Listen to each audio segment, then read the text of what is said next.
नमस्कार, विशेष में स्वागत है आपका। मैं हूं आपके साथ अर्पिता।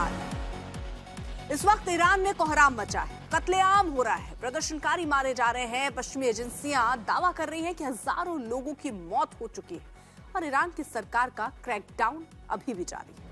लेकिन इस बीच ईरान की सरकार ने भी अपना नैरेटिव सेट करने की कोशिश की है।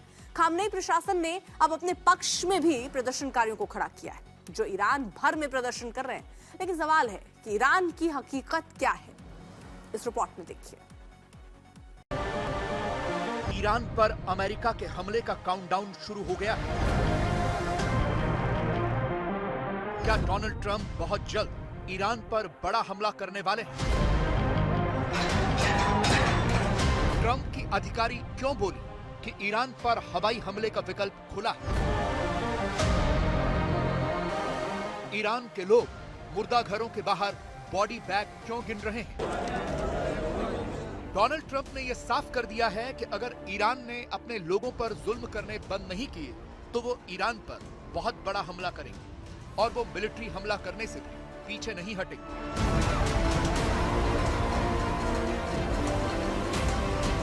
ये वो वीडियो है जिसने ईरान की सरकार, वहां के पुलिस और मिलिट्री की पोल खोलकर रख दी है।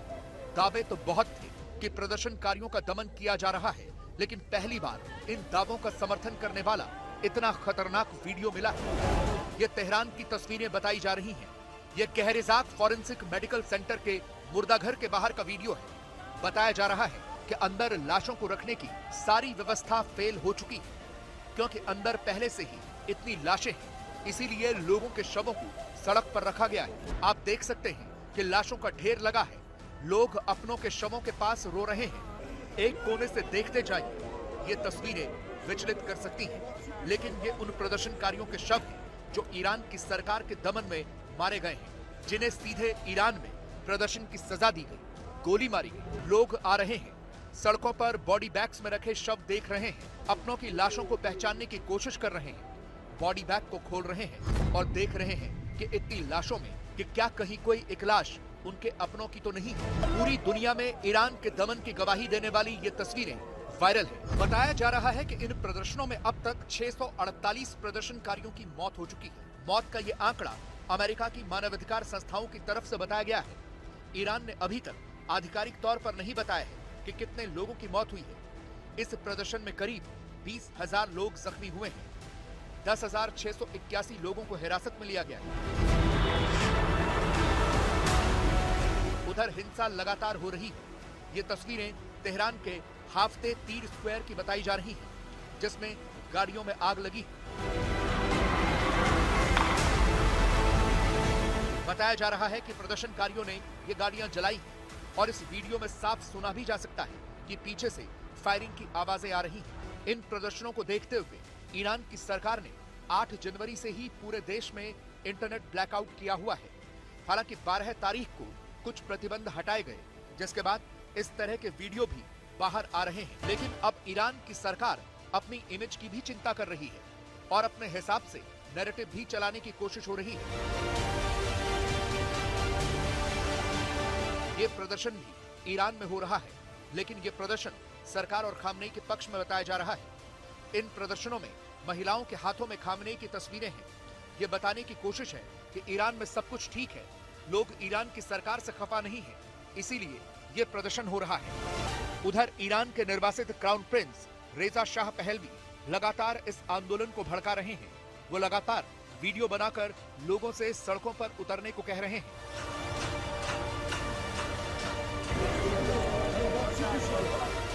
लेकिन सवाल यह है कि अगर ईरान में हालात अब सामान्य हो रहे हैं तो फिर अमेरिका के ईरान पर हमले के मंसूबों का क्या होगा? क्योंकि ट्रंप ये चाहते हैं कि उनके दूसरे कार्यकाल में अमेरिका की ये सारी अंतर्राष्ट्रीय समस्याएं सुलझ जाएं, इसीलिए वो ईरान पर हमले की चेतावनी दे रहे हैं। आज तक ब्यूरो। और सबसे बड़ा सवाल है कि डोनाल्ड ट्रंप जो पहले दिन से कह रहे हैं कि अगर ईरान ने एक भी प्रदर्शनकारियों को मारा तो फिर अमेरिका हमला करेगा। अब तो खुद अमेरिका के भी मानवाधिकार संगठन कह रहे हैं कि ईरान ने सैकड़ों लोगों का कत्लेआम किया है। ऐसे में क्या अब ट्रंप ईरान पर हमला करेंगे? ट्रंप और उनका प्रशासन तो दावा कर रहा है कि हर तरह का विकल्प खुला है, लेकिन क्या वो विकल्प हमले का होगा? अगली रिपोर्ट में देखिए। ईरान भले ही ये दिखाने की कोशिश कर रहा हो कि सब कुछ सामान्य है, लेकिन अमेरिका यही नहीं रुक रहा। अमेरिका सबसे पहले ईरान को पूरी तरह से आर्थिक रूप से बर्बाद करना चाहता है। इसीलिए डोनाल्ड ट्रंप सीधे धमकी दे रहे हैं कि अगर किसी भी देश ने ईरान के साथ किसी भी तरह का व्यापार किया तो अमेरिका उस देश के ऊपर 25% का टैरिफ लगाएगा।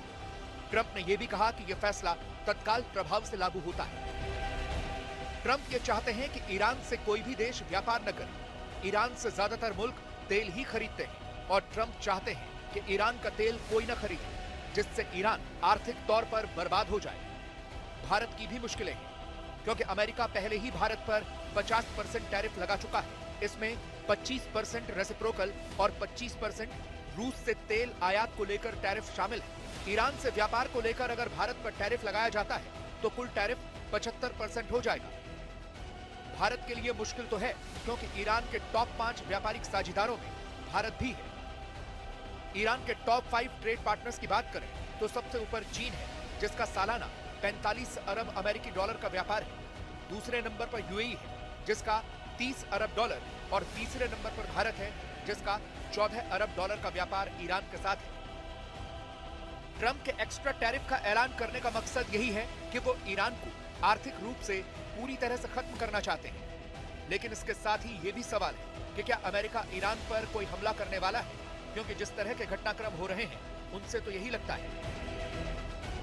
ट्रंप प्रशासन ने ईरान में रह रहे अमेरिकी नागरिकों को तुरंत देश छोड़ने को कहा है। सुरक्षा अलर्ट जारी करके कहा गया है कि अमेरिकी नागरिक ईरान से निकलने की योजना बनाएं और इसमें अमेरिकी सरकार की मदद पर निर्भर न रहें। अलर्ट के मुताबिक गिरफ्तारियां और लोगों के घायल होने की घटनाएं सामने आ सकती हैं। अमेरिका और ईरान के बीच 1980 से राजनयिक संबंध नहीं है, इसलिए ईरान में अमेरिका का फिजिकल दूतावास नहीं है। अमेरिका ने यूएस वर्चुअल एम्बेसी बनाई है। अमेरिकी राष्ट्रपति डोनाल्ड ट्रंप ने रविवार देर रात कहा है कि ईरान सरकार प्रदर्शनों को रोकने के लिए रेड लाइन पार कर रही है, जिसके बाद उन्होंने दावा किया था कि अमेरिका कड़े विकल्पों पर विचार कर रहा है। अमेरिकी मीडिया में तो ये रिपोर्ट्स भी छपने लगी हैं कि ट्रंप ईरान पर किस तरह के हमले की योजना बना रहे हैं। अमेरिकी अखबार न्यूयॉर्क टाइम्स के मुताबिक ईरान के साथ भले ही ट्रंप डिप्लोमेसी की बातें कर रहे हों, लेकिन अमेरिकी रक्षा विभाग पेंटागन ईरान में बड़े हमले का प्लान बना रहा है। अमेरिका ईरान पर साइबर अटैक, मिलिट्री स्ट्राइक और हवाई हमले कर सकता है। रिपोर्ट में यह भी दावा किया गया है कि ये हमले कुछ दिनों के बाद हो सकते हैं, और ऐसे संकेत ट्रंप ही नहीं बल्कि उनके अधिकारी भी दे रहे हैं। व्हाइट हाउस की प्रेस सेक्रेटरी भी कह रही हैं कि हर तरह के विकल्प खुले हुए हैं। इन्हीं हमलों के बाद ईरान के भी सुर बदले हैं। अब ईरान भी कह रहा है कि हम अमेरिका से बातचीत के लिए तैयार हैं। पहले वो हमले का जवाब हमले से देने की बात कर रहा था। ट्रंप ने पिछले हफ्ते ही वेनेजुएला के राष्ट्रपति को गिरफ्तार करके पकड़ा है। अब सवाल यह है कि क्या ट्रंप ईरान में भी ऐसा ही कर सकते हैं? ट्रंप की इच्छा तो होगी ही, क्योंकि ईरान उन गिने चुने देशों में शामिल है जिन्हें अमेरिका खुलकर अपना दुश्मन मानता है।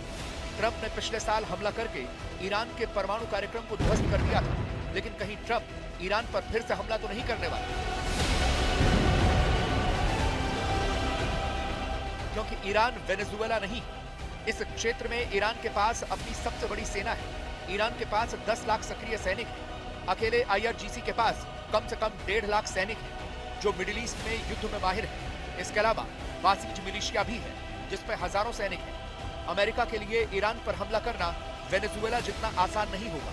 ईरान के पहाड़ी भूभाग और विशाल शहरी क्षेत्रों को देखते हुए इसकी तुलना इराक से भी नहीं की जा सकती। इसके अलावा ऐसी स्थिति में रूस और चीन भी ईरान की मदद के लिए आएंगे, क्योंकि ईरान इन दोनों का वेनेजुएला से कहीं ज्यादा महत्वपूर्ण साझेदार है। अब देखना यह होगा कि क्या ट्रंप ईरान पर हमले का जोखिम लेते हैं या नहीं।